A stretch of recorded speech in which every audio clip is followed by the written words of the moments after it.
I knew from the very first minute that if we rely on the AI to be the value in the process, it'll get better and faster and cheaper. If we charge by that, it'll go to zero and it'll be a race to zero for all creatives on the planet. And we won't have jobs because we won't be able to get money doing those jobs anymore. So from the very, very first instance, I never said I will reduce your budget, not to one single client. I said that we will Unlock your mind, find your flow. It's the creativity cheat code. So today I am speaking to Jeremy Summers, and he is the founder and director at notcontent.ai. And I'm excited to speak to him because his claim to fame is that he's founder of the first creative AI agency. And another reason I'm excited to speak to him is because the work on his website is actually really good. So you might have jumped to AI slop immediately. So get any idea of that out your head.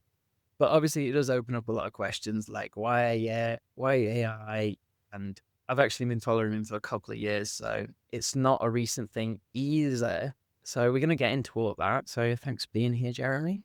good to be here, Luke. Let's talk And AI. I think that is a good place to start because you've been doing this since 2022.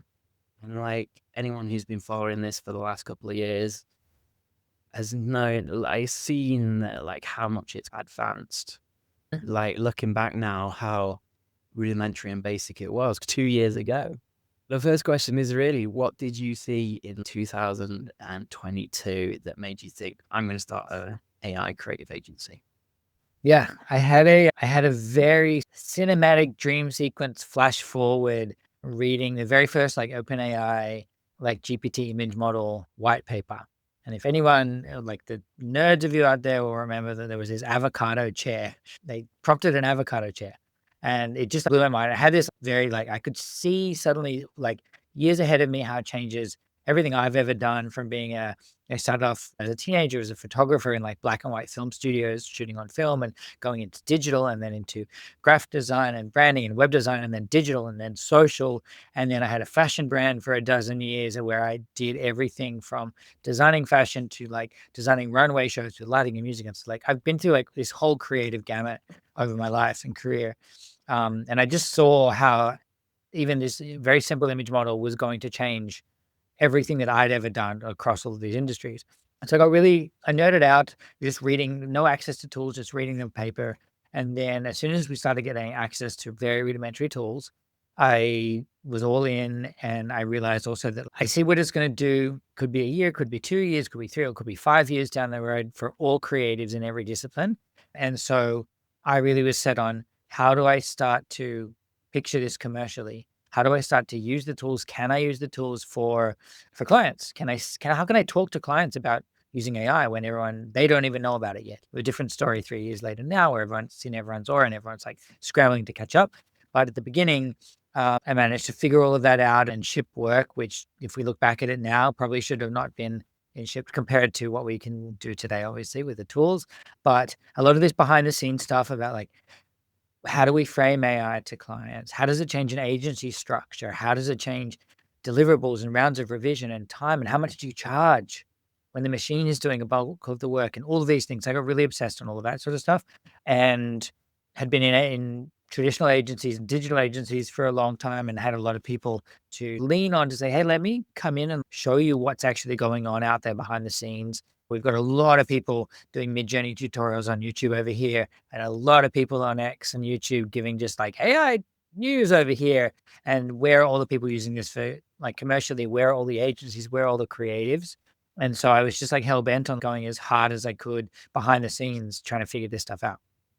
That's cool. There's a lot to input on big, but like one of the things you said, like, how do we frame this? And I imagine this has probably changed a little bit in the intervening years, but at the moment, your LinkedIn says that I help creative teams integrate AI into their day-to-day work and get 90% plus profit margins. Like a lot of creatives might hear that and think you are doing like AI slop. That's the thing, cutting prices, reducing quality. So where does that money saving come from in the creative process? And how have you maintained? So those are very big questions. So to go from an agency is usually, say, somewhere between 40 and 50% margins. Bigger agencies get a lot less, down to like in the 20s somewhere, but most agencies globally, let's say somewhere between 40 and 50% in margins. And the structure of an agency, the speed of an agency, and a lot of the processes are pulled out. And because most agencies charge for time, when you pull out a bunch of the processes from an agency structure or a client job from beginning to end, then you're actually pulling out, at the beginning, you're pulling out a bunch of hours. And if you pull out a bunch of hours, but you still get the same job done, but in this amount of time, your margin goes up. That's a very simple answer for it. And so I had to work out the structure of all agencies moving forward is going to be something which I bang on about during my keynotes and on LinkedIn, all this sort of thing. It's classic 80-20 rule. We're going to have 80%, the machine's going to do 80% of the work, and the humans are going to do 20% of the work. The first 10% is done by humans. Creative strategy, briefing, mood boards, for any creative job, no matter what industry it's in, all of that by very talented humans, designers, strategists, et cetera, et cetera. That's the first 10%. Then the AI is going to come in and do 80% of the production work, the grunt work, to get us most of the way there. Then the humans are going to come in on the last 10%. And we're going to make sure that things are on brand and perfect and edited well. And like all of the things that, again, really good human creatives do. So then humans, last 10%. So those two actual 20% of the humans is actually 80% of the value of the entire job. So it flips on its head, right? Without those two things, slop in the middle. All is slop, right? If you don't have the creatives at the beginning and the creatives at the end, that equals slop. So you insert these two things with really talented creatives who also know how to use the tools and all of the things. And then you get work that is matched to anything else that is non-AI work, right? And I calculated, so just over 3 years, so I spent around about 1,000 days doing this and building this agency. This isn't a theory anymore. This is 3 years of hard slog and failing a ton and succeeding a bunch and then taking the wins and learning it, writing about it and thinking about it and strategizing the structure of an agency, how we price, et cetera, et cetera. All these things are super important to me. And so it's 1,000 days of testing. And so when you read my LinkedIn bio, which has changed as of last week, I am now starting to get a ton creative studios, creative agencies, brands, in-house teams coming and saying, how are you doing this? How do you do this? Can you teach us? We are now past the point of, oh, maybe it's not for us. I think we'll just continue along here. And everybody realizes the inevitability of it, at least bringing parts of the workflows and tools into their creative processes. So can you teach us how to do it? So that's where I was like, okay, I've now proven this model again and again. I have Fortune 500 clients and I have really good creative work and I have across the whole spectrum of things to prove the model out. I've made the money. I've talked to the people. I've done all of the things. And now I can start to pass that information on. So that's like phase 2 of me on this journey is now like teaching everyone what I've learned. I've just written a book about the pricing model about this thing. And it's so dry. It's called the Generative Value Pricing Model. And it's an entire book of 60 or 70 pages or something about how you're supposed to price. We don't charge by the hour anymore. A lot of people were charging like value-based pricing, but that also goes out the window when a lot of the tooling is AI. On money and pricing for creatives, I knew from the very first minute that if we rely on the AI to be the value in the process, it'll get better and faster and cheaper. And so what we charge, if we charge by that, it'll go to zero and it'll be a race to zero for all creatives on the planet. And we won't have jobs because we won't be able to get money doing those jobs anymore. So from the very, very first instance, I never said I will reduce your budget, not to one single client. I said that we will do your campaign 10 times faster, right? And I will output 10 times more output for you. I will not decrease your budget. We will look at the same budget that you had last year for whatever campaign it was, and we'll keep it the same. But in this time, you're going to get 10x the output, and I'm going to do it in 10% of the time. And that is massive for a client. That's an irresistible offer for any client. And actually, over time, I've increased my prices. AI has gotten faster and cheaper and better. And I've gotten faster and better and more expensive. And clients are willing to pay because that upside is massive. Yeah. where to take this. I know it's a Let's start there. Let's get a little bit more definition. So one of these things about pricing in AI and automation is that you can reduce the agencies, like the number of people working on it. So when you say agency, like what does your business look like at the moment? Because there's a lot of people working there, or no. So this structure of a lean AI focused creative agency can be so like for me, it's me as creative director and leader of all tooling and all that sort of stuff, and then talented freelancers. We have 2 retouchers because up until this afternoon, you needed heavy retouch because a lot of our stuff is product based. So our clients that make products and we need to input their products. So retouching and 3D models. So like we've gone through all of the different workflows of integrating products into someone's AI campaign, from 3D modeling to shooting it and etching it to all different things, like the whole gamut, with new models now, most recently with models like Flux, Qwen, and now today with Google's new quote unquote Nano Banana. We're very close to not needing to retouch. We still will need it based on our tests today, but that's going to be on its way out too. So you can do it really leanly. Now, if you're going to take your agency and you have an agency with 30 or 40 staff and like 15 to 18 of them might be creative, this doesn't mean that you can just lose all your staff. The profits come in and we all keep our jobs by you going and getting more work. The time taken per job now is compressed, let's even say, to 1/3 of what it was. That means you have 2/3 of time that your people could be making stuff. So you can go out and get more clients. You can increase the campaigns. You can do a lot more now in-house, right? You can go for what you might have outsourced all of your video work and done these big productions and stuff. A lot of that is now done. So you can bring that in, add that into campaigns and charge for it. So it's flipping it on its head. AI is not going to take everyone's jobs. It's going to provide more opportunity to do more work. I've been able to, over the last 3 years, I don't know the exact numbers, but I've been able to essentially double the amount of work I do each year across the 3 years as the tooling got better. And so then my revenue, way up, my margins, way up, because I was able to do more because the tools make it so fast. talking of speed, so literally before I hit record button, today's come out a new model called Nano Banana. And I don't know a lot about it, like, but you told me before with this call that you've already shipped 2 projects with it, and it's probably been live, what, 12 hours or I don't know. So I think it was live.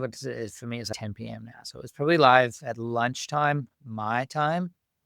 So 8 hours, 10 hours or something like that. I didn't know. I use a platform for a lot of our work called Weavy, which I highly recommend anyone figuring it out and then using that as your sort of set of creative tooling. It provides all models in one place and it's node based. You can go from node to get your work done. I found out Weavy, Weavy. So I found out, I just happened to go to I'm friendly with the founders. So I went to the Discord to message them. I'm like, hey, I heard that this thing came out. Is it when you're going to have it in? And they were like, oh, it's already in. So I found out at 7 p.m. my time. It's now 10 p.m. I found out at 7 p.m. my time. I had a call at 7:30, which went for an hour. And then I picked my children up at 8:45. So I had effectively 45 minutes. We're already in the middle of 2 different campaigns that we're working on for this week. And I immediately was able to go in, switch out the models that we were working on as some of this workflow had been done, switch it out, test what is this thing like I hadn't been able to use Nano Banana before.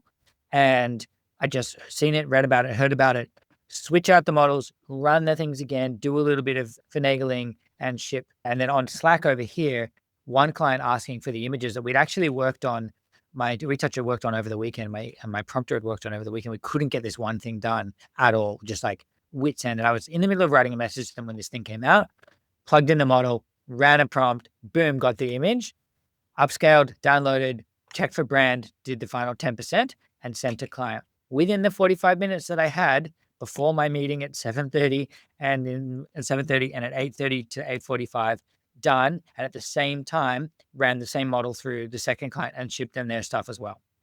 And I go onto LinkedIn and I'm like, oh, everyone's like, oh my God, Nano Banana is so great. And all the influencers like, new model today, guys. Let's test it out with character consistency. Let's test it here. Whereas this is representative of my whole 3 years.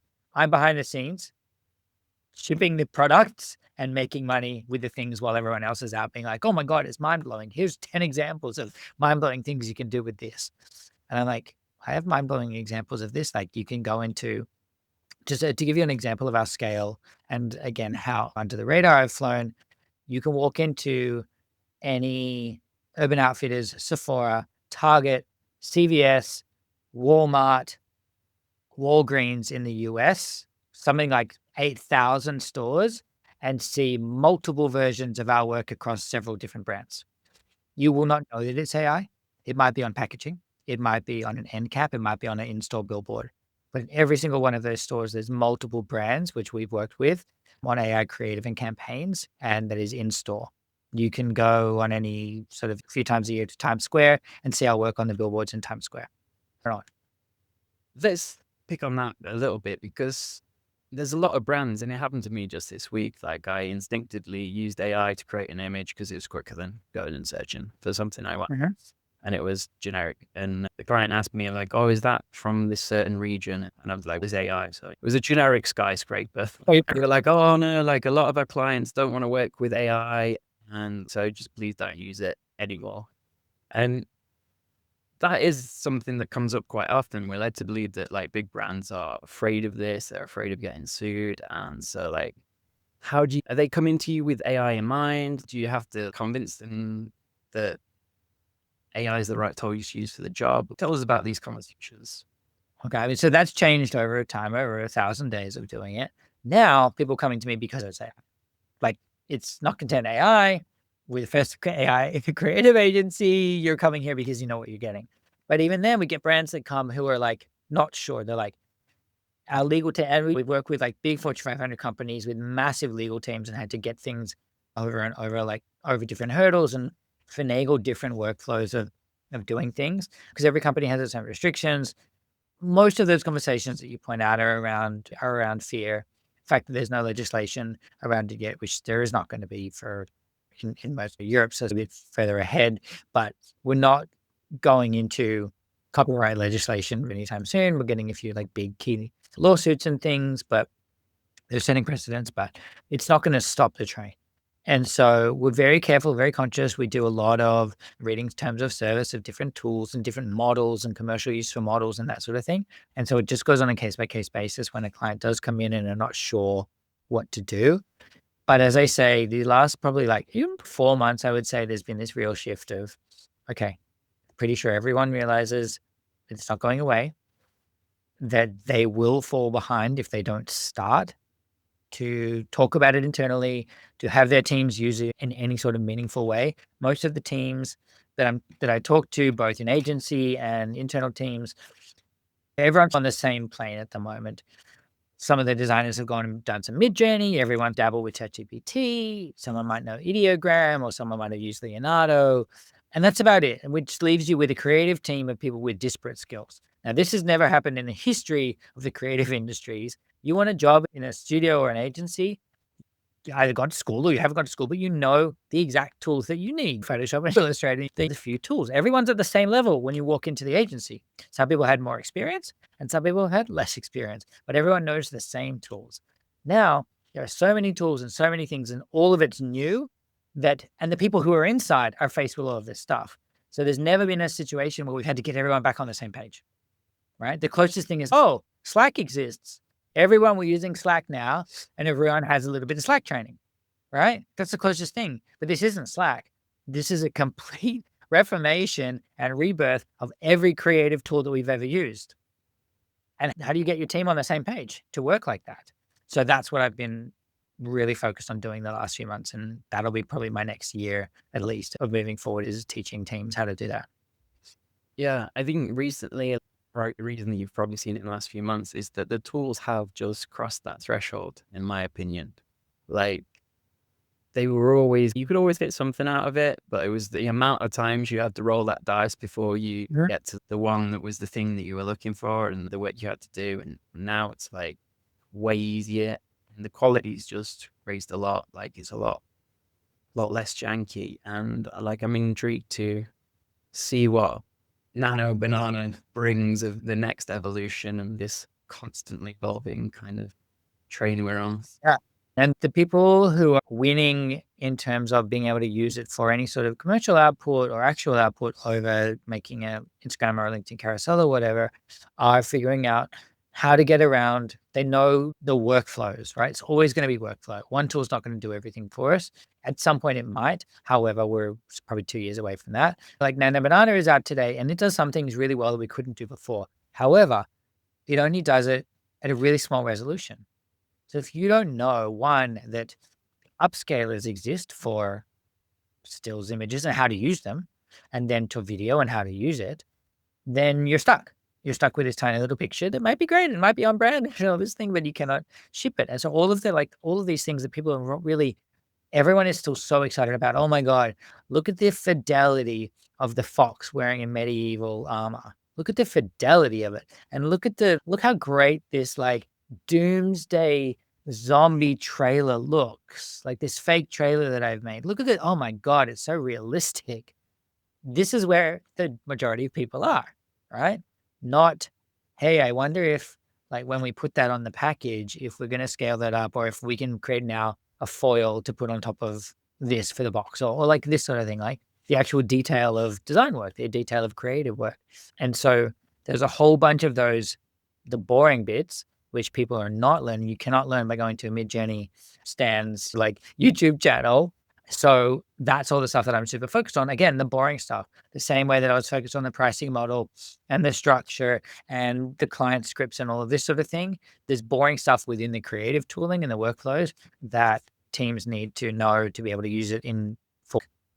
Let's talk a little bit about this. Let's talk about your actual workflow, maybe some tools you used. What would like a standard project look like when the brief comes in? Are you even using AI to define the brief with a client, or are they still coming to you with what they want, etc.?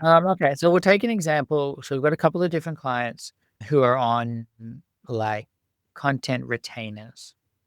And that means that every month we're producing X amount of assets for them. Used to be just in stills, but now because it's so easy and the quality's there, they get stills and videos out of every asset that they in different aspect ratios and formats. The way that we run that internally is each client has a Google slide stock and every slide is a new ask and they ask just through the month. And then we have probably like a 3-day turnaround for most things, depending on what the ask is. But it might be a product shot they might bring in and they know the deal now. All they need to give us is the product to be inserted, reference image or mood board, right? What do they actually want? And then a bit of a written description for what it is that they want and what's the output of it. Is it, how big is it? Is it for social? Do they need a video? Is it 916 or 69 for the website? Is it for packaging? Is it for whatever? Like they just brief it very succinctly and clearly on a single slide. And we go into it and then figure out, cool, what's the workflow for this? For this specific thing, what's the workflow? Usually it involves multiple different tools and models. That changes again. Like I haven't thought about today how this new one changes how we do this and what we do because for each client it's different. So there's no one workflow there's a workflow for if we want a product image in a scene. And so part of that is having the product asset. And so we can bring it into Weavy and just import an image of the product. And then using a Weavy node, I can remove the background beautifully. And then using another Weavy node, I can bring in the reference image or reference mood board or images. I can then have GPT or Claude this is all within the Weavy node system.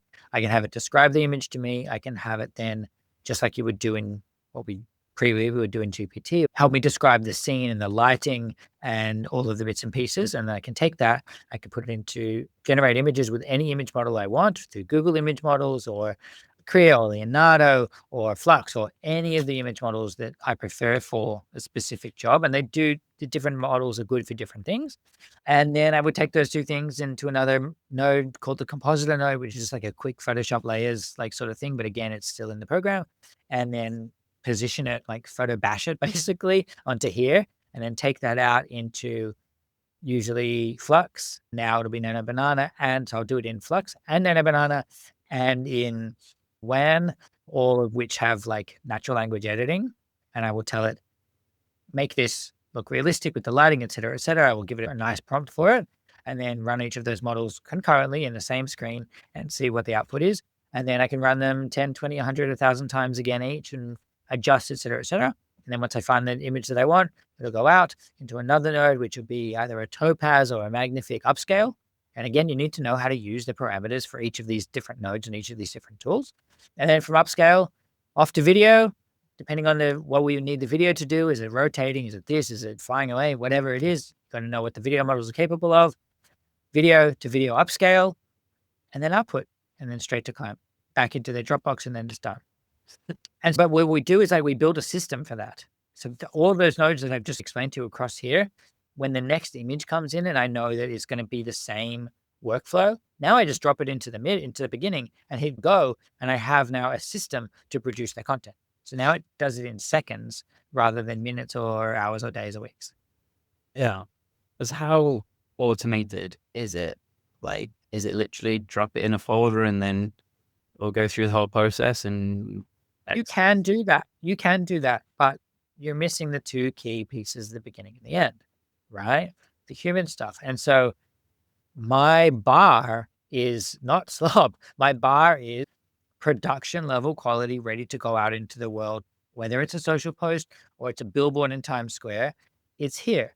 And so I'm never going to take it and drop it and just go and hope the machine does its thing and see what happens. I'm not going to roll the dice. I'm going to craft my prompt. I'm going to question the client on what they brought to me. I'm going to say, hey, we're creative directors. We're creative directors as a service. So let us bring reference. And sure, you guys are brothers. Can you make, we did a lot of beauty and hair clients in the last sort of 18 months, 2 years, and everybody really wanted these massive products out in the real world, right? So they would bring, hey, Maybelline did this. Can you make our lipstick massive in New York as well? And so our job as creatives is to be like, yes, we can because it's AI, but is that what we want to do? Is that what we want for our brand? This first 10%, strategy, planning, mood boarding, figuring out what we're actually going to make so that it is not just AI slop in the middle, right? We use the machine to do its thing in the middle part. And then at the end, we're like, is this good? Is it on brand? Do we bring it into Photoshop? Do we take it? Do we run it again? Do we combine it with something else? How are we making this be as good as it can for the brand and ready for output in a commercial capacity? That's the whole jam. Everything else is AI slop. That whole middle part is slop. Without these 2 bits, it's just running the machine. do you worry about getting to a point where there's one model that can do all this and the 10% becomes 5% maybe, or the phishing returns? Well, from the 10% up front, I don't think is ever going to change, right? First of all, you only can get output as good as your input. So this first 10% is always input, strategy, planning, storyboarding, creative direction, base design, et cetera, et cetera. The last 10%, whilst currently say is retouch, right? For us, it's changed from full retouch in a 3D model, putting it in and doing lighting and everything, going back 2.5 years, to now retouching pretty much just the label onto whatever the machine is generated and touching up the different bottle parts and whatever happens to be of the product. So that shrunk, right? But that's still worth the 10% at the end. It's also my eye as creative director and knowing the brand. Do I understand the brand? Do I know what they need? Is it on the other basic things? Are the colors right? Is the bottle correct? Is it not sloppy from the machine? And so even though the skills within this 10% might vary as we go on, we might go to Omni model or something at some point where you're just chatting into a thing or you're talking into it and it just does it. It's just allows to talk into it, right? You can definitely build a system, and people have built it with an 8N where Claude will look at it and decide if it's this, and it'll reference the brand docs and all that sort of thing. But we're not going to, true creatives are not going to trust the machine to do all of that. So it doesn't have the experience that I've had. It doesn't have the lived experience of being a junior designer and a mid designer and failing and doing this and getting fired and having triumphs of working on so many different brands. It doesn't have any of that. So it's never going to replace us on those two ends. Yeah. I think a lot of designers are worried about that. Ultimately, this is where it goes. Why are we worried? Because we're worried that it's going to take away the thing that we enjoy doing, but also the thing that we get paid for. I'm interested to ask you more about this kind of pricing model, because when things do get quicker and they do get faster, it's certainly like the motion design industry, which I work a lot in, it's time based. A lot of it is time based. So tell us a little bit more about this book that you've written. What is your solution to that? Okay, most agencies, will generalize here, have always been and continue to be on a time-based model. Some agencies over the last 10 or 15 years probably moved to a value-based model, right? Which, if you are not familiar with it, a value-based model forgets the outputs and forgets any time that will be spent on it, and looks at what is the value to the client of this job? What are they actually getting out of this? And what is the value to them? And then value-based looks at, cool, like maybe it's a percentage of what the value is to them. And there are really like easy ways to work this out. If you're interested in value pricing, there's a really great book called Pricing Creativity, which was my Bible, going through it about probably 8 years ago when I switched from time-based to value pricing. And you actually, as creatives, you make a lot more money with this sort of pricing model. So we've got these two groups, right? One group, 85% of agencies and creatives on the planet still charging for time, and a small group charging for value. Now we have this big thing that's coming and is destroying time. It's making time obsolete in creative production. So if we as a whole continue to charge on time-based work, you need to do approximately, my basic math tells me, 100,000 times the work to, or maybe more, to make your current salary, right? So time is now destroyed. So you have no choice but to charge in a different way. Because if you only charge by time, either you have to increase your client base by 100,000, right? Because what used to take you, even as motion, and we're probably not there with motion yet, it's coming. Even with motion, what used to take you 10 hours, right, will now take 10 seconds. That's not an exaggeration, right? We see it happening. So you can't charge for time. So how do you charge? Either you don't charge and you roll over and you figure out what new career you want to do, or you take a new approach. And a big part of that is also talking to clients. A huge part of my job, one, in the training that I'm doing now for agencies and creatives, and two, over the last 3 years, has been educating clients on what work is worth, right? And talking to them very candidly about this. We all assume that overarchingly, always clients just want to reduce their budgets. Even as we see budgets come down, or the same job that we did for this client last year, the budgets come down.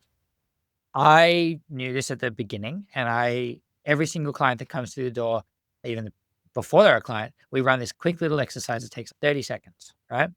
And I give them, do it in Figma, and I give them these 3 circles, and I say, I want you to put these in order of importance. And the circles are, the most important thing for me through this process of going with Not Content to do our creative is, 1, is it reducing their budget? 2, increasing their output? Or 3, reducing the resource and effort on their end, meaning reducing the time that it takes them to produce, the amount of people that it takes on the inside of their organization in terms of planning and production to produce it, and even the amount of people that they put on a project, right? 3 very clear things that all cost money to a brand or even an agency.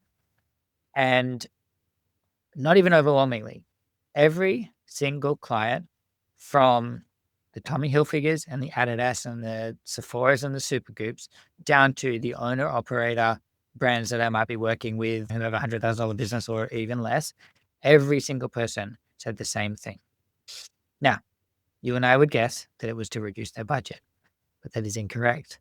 Every single person said it was to increase their output. Everybody understands it's 2025, it's almost 2026. You can't produce 2 campaigns or spend all your money in 2 tranches a year and eke out that content over 6 months. You need new content every day across every channel. It's got to be moving. It's got to be talking. And no one understands how to do that. And that is the big thing that AI is poised to help us with, which is what I've been doing for 3 years. Every single client, not one single client said, reduce budget is my main concern. And so I didn't reduce budgets. I never claimed to be able to make it for cheaper or do it for less or reduce your budgets. In fact, I tell them the opposite. Because in every other situation in the world, if you would like to get from New York to London faster and more comfortable and be refreshed when you're there and have better food and have a better output, you pay through the nose, you pay more. So I make a case sometimes they're like, why aren't I charging you more for AI? I'm doing it in a tenth of the time. You're getting 10x the output. Why would I not charge you more? There's cases to be made. But most designers are still scared. As you were like, yeah, designers are terrified, right? Because we're not thinking like this. We assume that everyone wants to reduce their budget and that someone else is going to do it for cheaper. This has always been the case, regardless of the technology and the tooling that's used. So it's a reframing of creatives from the ground up. Yeah. We are in this kind of attention economy, and like the motion design industry has not been doing like as good as it has been for a few years. And I think a lot of that is because of this kind of TikTok, the Reels thing. Everyone's moving towards video. Do you think we'll reach some kind of saturation? Because when people catch up, like I think you're still on the leading edge, but like when the amount of volume increases, how do we as creatives cut through that higher volume? So we went through this period of tools pre-AI. We went through this period of tools getting easier to use, easier for us to produce various types of creatives by putting a camera in everybody's phone, for instance, right? By giving us access to stock libraries of not only of photography, but of brushes and templates and Canva and all this sort of thing. So we went from this, since you and I started, compression of, it used to be really like difficult to create any asset or anything, right? Like, you remember trying to etch a tree? Like we all had to etch a tree at some point. Insane. So we went through this compression of everything got easier and easier, right? And so we've already been doing this. We've already been dealing with, well, now if you have an Envato or a Creative Library account and you can spend $12, you may be a junior designer, but you have access to world-class assets, right?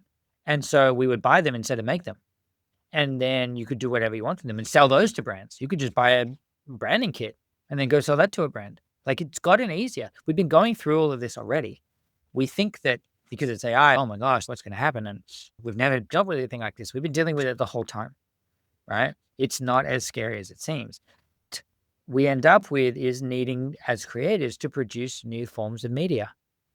Not mediums, obviously. We're like, until we get to metaverse and AR and VR are on their way, but not new mediums necessarily, but new forms of media within those mediums. Short form was not a thing 5 years ago. ASMR videos were not a thing 5 years ago, right? These are all new media within the mediums, which then people go and they make good money out of. And the thing for you as motion design, think about like the types of motion design that people have invented. What's like a Vox style video of stop motion. They took stop motion and they took this as like other ways of doing things. They invented their own style on this, right? Someone definitely done it before, but they did it and they went hard and they're known for it now. Same thing. We're just having to we're having to be creative. Unfortunately, for the creatives, we're going to have to be creative and invent new stuff to keep moving ahead. Yeah, I guess in a way it makes that 10% of the upfront more valuable. Like it's the idea that cuts through. Exactly. And again, this is why, like, my entire hypothesis is creatives who start to understand this and change what they do, not just with the tooling and the actual output, but with everything else and how they approach creative in their businesses, they will be more valuable than they are now. I have managed successfully every 2 months increase my rates for what I do moving forward, while keeping the output the same, actually getting better with the output, of course, because AI tools are getting better. But I've increased the rate of what an onboarding campaign costs from the beginning by, I don't know what the percentage is, but many double digits percentage. I'm making more as I go on with AI than less. So I'm proof. And I've also been out here all on my own doing commercial work for 3 years and no one else has really been doing it. And so I'm the only one to look at as an example. It is not a theory anymore. I'm not talking out of my ass on any of this. I've proved every single thing. I have dollars in the bank account to prove it. I have the work on the website to prove it. I have NDAs from major companies up to in Wazoo to prove it. And it's like, it's a thing. I'm not like, follow this example. Whatever you do, like, I've done it. And now that, again, now I'm trying to teach everybody and give back. And like, I'm trying to write more on LinkedIn. I've written this book about the pricing model, which if I ever can figure out how to finish and publish it, that'll be like a big coup. But it's find someone to learn from about this sort of stuff, because learning how to use Midjourney or Nano Banana or whatever is 10% of it. The rest of this is everything about your entire career and business moving forward. Cool. I do agree. I think it was always evident that as much as you want to resist it, the world's going to change. And if it's useful and quick and effective, and Yeah. it's becoming more effective. But all those things is just not going to go away. And I think a lot of people's, not a lot, I think it's the loud minority, but it is a valid concern. Like it's the training data and the everything that this was trained on without consent. What's your views on that? It's a really tough one because, where possible, we try to use models, and the bigger companies are now recognizing, and they're training new models based on the technology that they've built and training new models less based on copyright data. So Moonvalley is a really good example of a video model that has just come out and is amazing, and is not trained on any copyright data. And so the companies decided to come around, and now other companies are coming around now that we're at this tipping point of the technology, taking where these big companies that are doing the wrong thing left off and making good models there. We're also, I think, in a post-copyright world. Copyright as a concept is fantastic and protects creators, but that worked to a point when we were, as a collective human race, outputting 100 million pieces of creative a year collectively. Now we output 100 million pieces of creative a day collectively, and there's no system built to monitor. And most of it goes directly into the recycle bin, like just all trash, right? And so I don't have a fully formed theory on this, but I call it that we're in a post-copyright era. And as someone who's been creative all my life and been copied again and again by small creators, and be like as recently as last month by Kim Kardashian's like Skims brand, right? I feel this as much as anybody else, that a certain amount of this is going to be as creators to get over. This is what I'm calling post-copyright, to be less precious about the thing that you created and go and create more. Internet, social, all of these things allow us to see things at the time of creation, copy them at the time of creation too. It used to take a long time to paint a fake Picasso, right? Then it was a shorter amount of time to photograph a Picasso and then print it out. And then it was a shorter amount of time to scan a Picasso and print it out, all these sorts of things, right? Now you can crop the Picasso and get it in immediately. And so that's just like where we've been going as a society for years. Again, this is new. We're not now, oh my God, what are we doing about copyright, everyone? It's just all coming at once, and it feels like a big thing. So I don't have a fully formed theory on it yet, but those are some starter thoughts. Yeah, no, I've noticed this about copyright as well, because all the image generation websites have the explore page. So if you find something you like, you can copy and use the image, you can use the prompt, like whatever. It's been traditionally how like creatives earn their money, is like that this is copyrighted and you can't use it and you have to pay me to do this for you. It does move us into this area of like ideas and what cuts through the noise and this volume of creativity. Like, what is the thing that's going to cut through? And that is going to be temporary as well. It's going to be an evolution with whatever the latest technology can do. Like the cycle has always been getting much faster, and creators like need to be able to adapt and deliver on faster and faster cycles. It's different to doing it as your passion and doing it commercially, right? Sometimes those two things have to diverge. Every now and then, like I'm getting to work on a project at the moment where we're bringing to life through multiple different AI tools and workflows a set of like flowers and floral plants that have been extinct for thousands of years, and that we sequenced the DNA from Harvard's like seed library, sequenced the DNA and got information out about what it might look like. And now like I'm charged with experimenting on what does an extinct flower look like and what we know what it smells like because we have the DNA profile, and then it's getting turned into perfume and creating this brand out of it and all this sort of thing. That's amazing. I get to combine passion for creativity and inventiveness and strategy and all the things with the AI tooling, and which is now allows me to do that sort of thing. Then there's other stuff like for the shampoo bottles, which I'm like, cool, let's make sure they're on brand and pump them out. That's what the brand needs, right? Yeah. I think a lot of this comes down to like positivity and fear. Like a lot of people are anxious about AI because obvious reasons. It's doing things that you used to get paid for, and now you won't be able to get paid for that. But it's about keeping a positive mindset that you'll be able to do something creative with the next generation of tools and ideas. And like that idea you just said about the DNA wouldn't have been possible a few years ago. Okay, so to something you just said there, I'm going to point out that you're fundamentally wrong. Things that we used to get paid for that we don't get paid for now. So I've seen it very firsthand where the clients, oh, I can use GPT. Our designer has a Midjourney account. Let's go. And I'm like, go. Figure out the tools. Go and learn it. They're missing this 10%. So they go in. What do they produce? Slop. What are they missing? Me, you. At the ends, they go in, they produce slop. And sometimes they're like, yeah, let's push it. Like, it's good enough. I'm like, yeah, good luck with a long lasting brand just pushing out slop all the time. Like, you won't be able to do that. Right. And, how many times for you does the client like in After Effects, which toggle did you use? Like, the client doesn't give a shit what tools we use. It's just fancy talk now. Oh, is it AI or is it not AI? Like, it's still just tools. This 10% and this 10% equal 20, but it's 80% of the overall value of whatever job it is. Is it resizing an image? The client can go and do it, and they're going to fuck it up because they don't have the history in the back, like whatever it happens to be, let alone making a video or an animation or any of this other stuff. I do not care how fast and easy the tools get for us. You can, everybody for free, when they open their phone, has access to create a logo animation or whatever. If you are not a trained creative and have an existence across the things that I love about film and books and nature and all of the things that make me as a creative, without any of that, you have slop.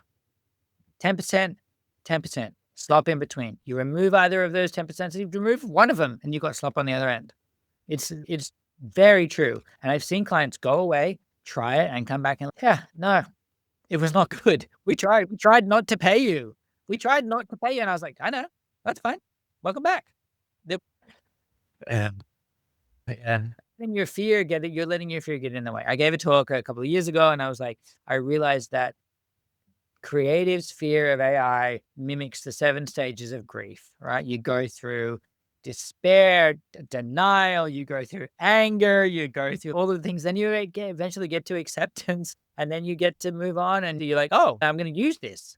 It's the same. There was the same 7 steps. And so creators are having to work through those things on their own. Cool. So I always try and end this with asking the guest for a little bit of advice for creatives. Okay, my advice is to start to work out how you can level up your processes. Where can you insert new tools, which, yes, will be AI, in your process, and just start to learn a little bit about it.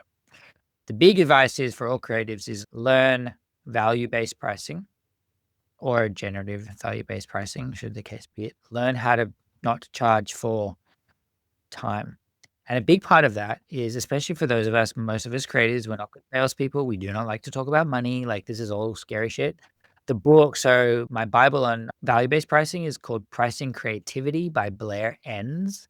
My version of it comes in a binder and there's an ebook version, but my version is like a crazy person's like scribbles and like tabs all the way down the side. It gives you the exact words to say, which I have said to many clients, the exact words that the book told me to say. Boom, doubled or tripled my price for the same job.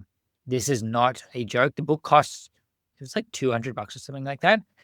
I have mentioned to many people over the last however many years I've been reading this book to go buy the book. And if you do not get value out of it, I will give you the $200 back. And I've never had to give anyone any money. It is the most valuable book on creativity and business of creative that I think probably exists on the planet.